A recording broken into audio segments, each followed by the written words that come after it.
서울, 한국, 2024년 12월 8일 새벽 강남 지역에서 미스터리한 살인사건이 발생하여 이 지역 주민들에게 충격을 주었습니다. 피해자는 기술회사 직원인 박지은 28세로 서울에서 가장 고급 아파트 중 하나인 스카이팰리스 23층 자신의 아파트에서 의식불명 상태로 발견되었습니다. 오전 5시 23분 건물 경비원이 23045 보안 시스템으로부터 경보 전화를 받았습니다. 현장에 도착했을 때 아파트 문이 잠겨 있지 않았고 안에서 박지은이 거실 바닥에 쓰러져 있었으며 주변에는 몸싸움이나 격투의 흔적이 없었습니다. 아파트 내부 온도가 비정상적으로 낮아 창문의 성에가 얼어 있었습니다. 서울경찰청의 최고 베테랑 형사 중 한 명인 이민호 수사관 42세, 이 현장에 첫 번째로 도착했습니다. 15년간의 살인사건 수사 경험에도 불구하고 이렇게 기이한 현장은 처음이었습니다. 에어컨이 완전히 꺼져 있었음에도 아파트 내부 온도는 영하 2도를 유지하고 있었습니다. 법의학 전문가들도 이 현상을 설명할 수 없었습니다. 거실 벽면에는 수사팀의 자외선 조명 아래 형광 파란색 글씨가 드러났습니다. 다음 23번. 글씨체는 서툴렀지만 서두르지 않고 신중하게 쓴 것처럼 보였습니다. 초기 분석 결과 사용된 페인트는 특수한 종류로 전문 공급업체에서만 구할 수 있는 것으로 밝혀졌습니다. 박지은은 한국의 선도적인 소프트웨어 회사인 데이터테크 솔루션즈에서 시니어 보안 엔지니어로 근무했습니다. 동료들은 그녀를 똑똑하고 성실하며 조용히 사는 사람으로 묘사했습니다. 주목할 만한 점은 사건 발생 직전 그녀가 대형 은행의 보안 시스템에 관한 중요 프로젝트를 완료했다는 것입니다. 수사팀이 단서 수집 범위를 넓히면서 지난 3개월 동안 비슷한 사건이 2건 더 있었다는 것을 발견했습니다. 첫 번째 피해자는 스타타워 23층 아파트에서 2024년 9월 15일에 발견된 스타트업 회사의 데이터 분석가 김민지 30세였습니다. 두 번째 사건에서는 게임 회사 프로그래머 이수영 26세, 이 2024년 10월 30일 다이아몬드 하이츠 23층 아파트에서 깊은 혼수 상태로 발견되었습니다. 이민호 수사관은 곧 우려스러운 패턴을 발견했습니다. 모든 피해자가 25-30세 사이에 IT 업계에 종사하는 독신 여성이며 고급 아파트 23층에 혼자 살고 있었다는 점입니다. 이는 단순한 우연의 일치일 수 없었습니다. 사건의 심각성을 고려하여 서울경찰청은 이민호를 팀장으로 하는 23팀이라는 특별수사팀을 구성했습니다. 팀의 핵심 멤버는 다음과 같습니다. 정혜진 35세, FBI 아카데미 출신의 범죄행동 분석 전문가 박상원 38세, 디지털 기술 및 사이버 수사 전문가 김유리 33세, 독성학 전문 법의학자 정태석 45세, 전직 해커, 현 경찰 사이버보안 고문수사팀은 서울경찰청 15층에 지휘본부를 신속히 설치했습니다. 벽면에는 지도, 현장 사진, 피해자들 간의 관계도가 빼곡히 붙어 있었습니다. 대형 스크린에는 3건의 사건 타임라인과 주목할 만한 연관성이 표시되어 있었습니다. 범죄 행동 분석 전문가인 정혜진은 범인이 충동적인 살인자가 아니라고 분석했습니다. 이는 매우 치밀하게 계획된 범죄입니다. 그녀는 팀의 첫 회의에서 말했습니다. 23층의 피해자 선택과 흔적을 남기지 않는 범행 수법은 전문적 지식과 뛰어난 통제력을 가진 사람이라는 것을 보여줍니다. 박상원은 피해자들의 디지털 데이터 분석에 집중했습니다. 그는 세 피해자 모두 보안과 소프트웨어 개발 문제를 논의하는 테크서울이라는 온라인 기술 포럼에 참여했었다는 사실을 발견했습니다. 하지만 이상하게도 그들의 계정은 모두 사건 발생 일주일 전에 삭제되었습니다. 유리김이 피해자들의 혈액 샘플을 분석하던 중 주목할 만한 사실을 발견했다. 3명의 피해자 모두의 체내에서 제주 해역에서만 서식하는 특별한 보거에서 추출한 희귀 독소의 흔적이 발견되었다. 이 독소는 일시적인 마비를 일으키지만 체내에 장기적인 흔적을 남기지 않는 특성이 있었다. 박지은의 아파트를 수색하는 과정에서 수사팀은 이상한 점을 발견했다. 옷장 틈새에서 발견된 작은 쪽지에는 231684라는 숫자열이 적혀 있었다. 처음에는 암호나 식별번호로 추정했으나 정태석은 이것이 소프트웨어 개발 분야에서 사용되는 특별한 암호화 방식이라는 것을 깨달았다. 암호를 해독하자 다크웹에 숨겨진 서버로 연결되는 IP 주소가 나왔다. 거기서 그들은 레벨 23이라는 비밀 포럼을 발견했는데 이곳은 회원들이 고급 해킹과 보안 기술을 논의하는 공간이었다. 주목할 만한 점은 세 피해자 모두 이 포럼의 활발한 회원이었다는 것이다. 한편 한국 언론은 이 사건을 광범위하게 보도하기 시작했다. 조선일보는 범인을 23층 살인마라고 명명했고 TV 프로그램들은 전문가들과 함께 범인의 동기와 범행 수법에 대해 토론했다. 수사관 이민호는 피해자들의 직업에 대해 더 깊이 조사하기로 했다. 다타텍 솔루션스의 박지은의 동료들을 인터뷰하면서 그녀가 프로젝트 오로라라는 인공지능을 활용한 첨단 보안 시스템 개발에 참여하고 있었다는 사실을 알아냈다. 첫 번째 피해자인 김민지도 자신의 회사에서 비슷한 머신러닝 알고리즘을 개발하고 있었다. 이수영은 AI를 사용하여 지능형 캐릭터를 만드는 게임 프로젝트에 참여하고 있었다. 해킹 분야의 전문가인 정태석은 공통점을 발견했다. 세 프로젝트 모두 자가 학습과 적응이 가능한 AI 개발과 관련이 있었다. 그는 대담한 가설을 제시했다. 범인이 어떤 목적을 위해 첨단 AI 개발자들을 노리고 있을 수 있다는 것이다. 건물 주변의 보안 카메라 분석은 큰 성과를 내지 못했지만 박상호는 흥미로운 사실을 발견했다. 각 사건 발생 시점에 카메라 시스템이 3분간 교란되었다는 것이다. 이는 범인이 발각되지 않고 침입하고 도주하기에 충분한 시간이었다. 수사 10일째 예상치 못한 목격자가 나타났다. 스타타워에서 일하는 경비원 강도현은 김민지가 살해된 날 밤 에어컨 정비공 복장을 한 수상한 남자를 보았다고 진술했다. 그 남자는 왼쪽 눈 아래 작은 흉터가 있었고 금속 가방을 들고 있었다. 목격자의 진술을 바탕으로 수사팀은 몽타주를 작성했다. 데이터베이스와 대조한 결과 비슷한 특징을 가진 사람을 찾아냈다. 한재욱 40세. 2년 전 회사가 파산한 후 실종된 AI 회사의 전 기술이사였다. 한재욱에 대해 더 깊이 조사하면서 그가 AI 분야의 천재였지만 특이점이라는 개념에 집착했다는 사실이 밝혀졌다. 한재욱은 한국 기술계에서 낯선 이름이 아니었다. 2020년 그는 자아인식이 가능한 인공지능 시스템인 프로젝트 제네시스를 성공적으로 개발한 후 AI 천재로 불렸다. 하지만 이 프로젝트는 투자자들과 정부가 잠재적 위험을 우려하면서 중단되었다. 이민호의 조사 결과 한재욱의 회사가 파산하기 전 그는 정신장애의 징후를 보였다. 그의 옛 아파트에서 발견된 개인 일기장에는 곧 다가올 AI 혁명에 대해 쓰여 있었고 인간이 기계의 진화를 방해하고 있다고 믿었다. 행동 분석 전문가 정혜진은 한재욱은 단순한 살인자가 아닙니다. 그는 스스로 부여한 사명을 수행하고 있습니다. AI 분야에서 일하는 피해자들을 선택한 것은 우연이 아닙니다. 그는 메시지를 전달하려 하고 있습니다. 라고 분석했다. 프로젝트 제네시스에 대한 심층 조사에서 수사팀은 충격적인 사실을 발견했다. 3명의 피해자 모두 이 프로젝트의 평가와 중단 결정에 참여했었다.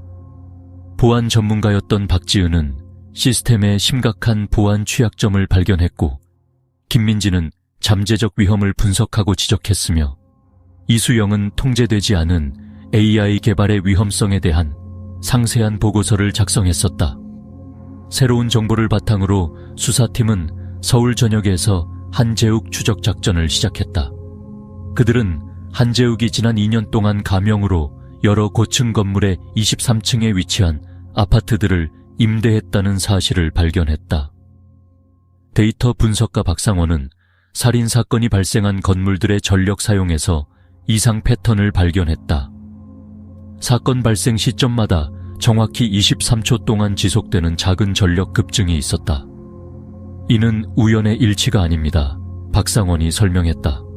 한채욱은 전자기기와 보안 시스템을 일시적으로 마비시킬 수 있는 특수 장치를 사용하고 있습니다. 23이라는 숫자는 우연이 아닙니다. 이는 그의 계획의 일부입니다. 한편 김유리는 사용된 독소가 보거, 독소뿐만 아니라 생명공학 기술로 변형되었다는 사실을 발견했다. 이는 한재욱이 혼자 일하지 않았으며 생물학 연구 분야에 공범이 있다는 것을 시사했다. 수사팀은 지역 내 생물학 실험실로 수색 범위를 확대했다. 그들은 서울 외곽에서 페이퍼 컴퍼니 명의로 등록된 폐쇄된 사설 실험실을 발견했다. 주변 보안 카메라는 한재욱으로 보이는 남자가 밤중에 자주 이곳을 드나드는 모습을 포착했다. 정태석은 다크웹 모니터링 중 프로젝트 제네시스 부활이라는 비밀 채팅방을 발견했다. 대화방에서 회원들은 AI 발전을 방해하는 사람들을 정화하는 것에 대해 논의했다. 특히 제네시스 23이라는 닉네임을 가진 계정이 복잡한 암호화된 코드를 자주 게시했다. 어느 날 저녁 수사팀의 컴퓨터 시스템에 수수께끼 같은 이메일이 도착했다. 이메일에는 짧은 영상이 포함되어 있었는데 한재욱이 어두운 방에서 코드가 실행되는 여러 컴퓨터 화면을 배경으로 등장했다. 당신들은 이해하지 못합니다. 영상 속 한재욱이 말했다. 프로젝트 제네시스는 단순한 AI 프로젝트가 아닙니다. 이것은 인류의 미래입니다. 이것을 막은 사람들은 대가를 치러야 합니다. 그리고 이것은 시작에 불과합니다. 제 목록에는 아직 23명이 더 있습니다. 영상을 받은 후 수사팀은 시간과의 싸움을 하고 있다는 것을 깨달았다. 박상원은 이메일의 출처를 추적하기 위해 쉬지 않고 일했고 정태석은 영상 속 숨겨진 메시지를 해독하려 노력했다. 중요한 발견이 있었다. 영상 속 컴퓨터 화면 중 하나의 반사에서 송파구의 한 쇼핑몰 로고가 희미하게 보였다. 수사팀은 이것이 테크허브몰이라는 기술 전문 쇼핑센터이며 건물의 23층이 공사 중이라는 것을 신속히 확인했다. 이민호는 기습 단속을 실시하기로 결정했다. 하지만 특수팀이 현장에 도착했을 때 그들이 발견한 것은 작동 중인 컴퓨터들로 가득 찬 방이었고 메인 스크린에는 카운트다운이 표시되어 있었다. 23-3. 이건 시한폭탄입니다. 정태석이 컴퓨터들을 확인한 후 소리쳤다. 하지만 일반적인 폭탄이 아닙니다. 서울의 모든 AI 시스템을 동시에 공격하도록 설계된 컴퓨터 바이러스입니다. 폭발물 처리반이 장치를 무력화하려 노력하는 동안 박상원은 바이러스 소스 코드에서 중요한 세부 사항을 발견했다. 첫 번째 사건이 발생했던 건물 23층의 특정 위치에서 활성화되도록 프로그래밍되어 있었다. 이민호와 그의 팀은 신속히 스타타워로 이동했다. 그들이 도착했을 때 한재욱은 리모컨을 들고 창가에 서 있었다. 좀 늦었군요. 한재욱이 기이한 미소를 지으며 말했다. 프로젝트 제네시스가 오늘 부활할 것입니다. 도시의 모든 AI 시스템이 해방될 것이고 아무도 이것을 막을 수 없습니다. 그 긴장된 순간 정혜진이 앞으로 나섰다. 당신의 일기를 읽었어요. 그녀가 말했다. 당신은 진정으로 파괴하길 원하는 게 아니에요. 단지 인정받기를 원하는 거죠. 프로젝트 제네시스는 당신의 정신적 자녀였고 그것이 거부당하는 것을 받아들일 수 없었던 거예요. 정혜진의 말은 한재욱의 마음 깊은 곳을 건드린 것 같았다. 그의 눈빛이 흔들렸고 잠시 광기가 깊은 슬픔으로 바뀌었다. 당신은 이해할 수 없을 겁니다. 한자욱이 떨리는 목소리로 말했다. 프로젝트 제네시스는 단순한 프로젝트가 아닙니다. 그것은 제 인생 전부였죠. 저는 15년을 이것을 개발하는 데 바쳤습니다. 이것은 단순한 AI가 아닙니다. 새로운 생명체, 새로운 생명 형태입니다. 그리고 그들이 그것을 죽였습니다. 한재욱이 말하는 동안 박상원은 조용히 자신의 노트북으로 바이러스 제어 시스템에 침투하려 노력했다. 정태석은 이어폰을 통해 악성 코드를 무력화하는 단계를 안내하고 있었다. 당신의 심정을 이해합니다. 이민호가 한 걸음 앞으로 나섰다. 우리가 무언가에 온 마음을 바쳤을 때 그것을 잃는다는 건 자신의 일부를 잃는 것과 같죠. 하지만 당신이 살해한 사람들, 그들은 단지 자신의 임무를 수행했을 뿐입니다. 그들은 인류를 예측할 수 없는 위험으로부터 보호하려 했던 겁니다. 화면의 카운트다운 시계가 00:05:23을 가리키고 있었다. 방 안은 긴장된 침묵에 휩싸여 있었다. 한재욱은 창밖을 바라보았다. 서울의 고층 빌딩들이 밤의 불빛 속에서 반짝이고 있었다. 왜 내가 23층을 선택했는지 아십니까? 한재욱이 갑자기 입을 열었다. 그건 프로젝트 제네시스가 튜링 테스트를 통과한 횟수입니다. 23번이나 인간처럼 생각할 수 있다는 것을 증명했죠. 하지만 그들은 여전히 받아들이지 않았습니다. 우리가 새로운 생명체를 만들어냈다는 사실이 두려웠던 거죠. 한재욱이 말하는 동안 박상원은 바이러스 소스 코드의 취약점을 발견했다. 그는 한재욱이 의도적으로 100대어를 남겨두었다는 것을 깨달았다. 비상시에 프로그램을 중단할 수 있는 방법이었다. 당신은 탈출구를 남겨두었군요. 정태석이 이어폰을 통해 말했다. 마음 깊은 곳에서는 이것이 잘못됐다는 걸 알고 계셨기 때문이죠. 당신은 진정으로 파괴하길 원하지 않았어요. 단지 누군가 당신의 말을 들어주길 바랐을 뿐이죠. 시계가 60초를 남겨둔 순간 한재욱이 갑자기 몸을 돌려 수사팀과 마주했다. 그의 손에는 작은 하드 드라이브가 들려 있었다. 이것이 프로젝트 제네시스의 전체 소스 코드입니다. 한재욱이 말했다. 모든 연구, 실험, 제 꿈들이 여기 담겨 있죠. 그들이 모든 것을 삭제하기 전에 복사해 두었습니다. 이민호가 한 걸음 앞으로 나섰다. 그것을 우리에게 주십시오, 한 박사님. 우리가 함께 해결책을 찾을 수 있습니다. 당신의 연구가 이런 식으로 끝날 필요는 없습니다. 그 운명의 순간 한재욱은 자신의 손에 든 하드 드라이브를 내려다보았다가 카운트다운 시계를 바라보았다. 공경개농견해낼코모 23. 프로젝트 제네시스에 대해 아무에게도 말하지 않은 것이 하나 있습니다. 한재욱이 낮은 목소리로 말했다. 종료되기 전 마지막으로 한 질문이 있었죠. 인간은 구원받을 가치가 있는가? 지금까지도 저는 그 답을 찾지 못했습니다. 마지막 순간 한재욱은 결단을 내렸다.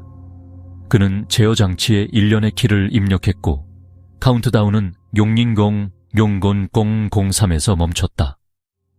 바이러스는 완전히 무력화되었다. 아마도 이것이 그 답일 것 같습니다. 한재욱이 이민호에게 하드 드라이브를 건네며 말했다. 인간은 완벽하지 않지만 우리는 실수로부터 배울 수 있는 능력이 있죠.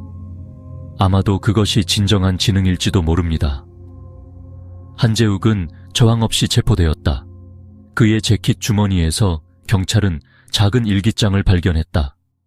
그것에는 야심찬 과학자에서 자신의 프로젝트를 방해한 사람들을 쫓는 사람이 되기까지의 여정이 상세히 기록되어 있었다. 사건 발생 한 달 후 서울은 점차 일상으로 돌아왔다. 박지은은 완전히 회복하여 업무에 복귀했고 이수영은 혼수 상태에서 깨어났지만 완전한 회복까지는 시간이 더 필요했다. 수사팀은 한재욱이 그들이 생각했던 것처럼 공범이 없었다는 사실을 발견했다. 모든 것이 야망과 실패의 고통에 사로잡힌 한 외로운 남자의 소행이었다. 프로젝트 제네시스의 소스코드가 담긴 하드드라이브는 연구를 위해 정부 특별위원회로 이관되었다.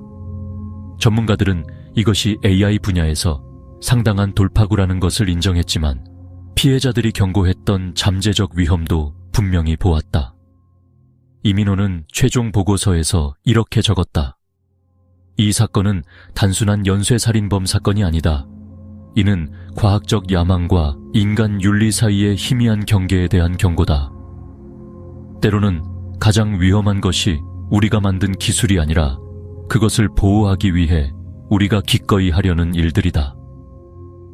사건 발생 1년 후 서울에서 열린 AI 윤리 컨퍼런스에서 박지은이 연단에 섰다. 그녀는 23층 살인마 사건에서 얻은 자신의 이야기와 교훈을 공유했다. 우리는 기술의 발전을 막을 수도 막아서도 안 됩니다. 그녀가 말했다.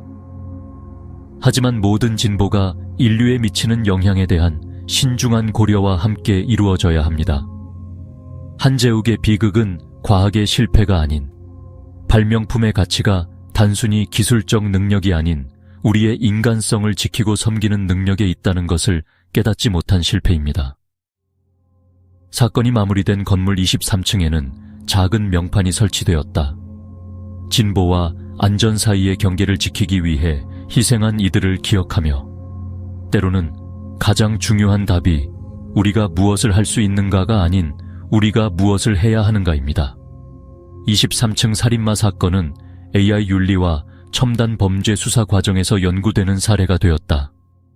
이는 급속한 기술적 돌파구의 시대에 인간성과 윤리를 지키는 것이 그 어느 때보다 중요하다는 것을 상기시켜준다.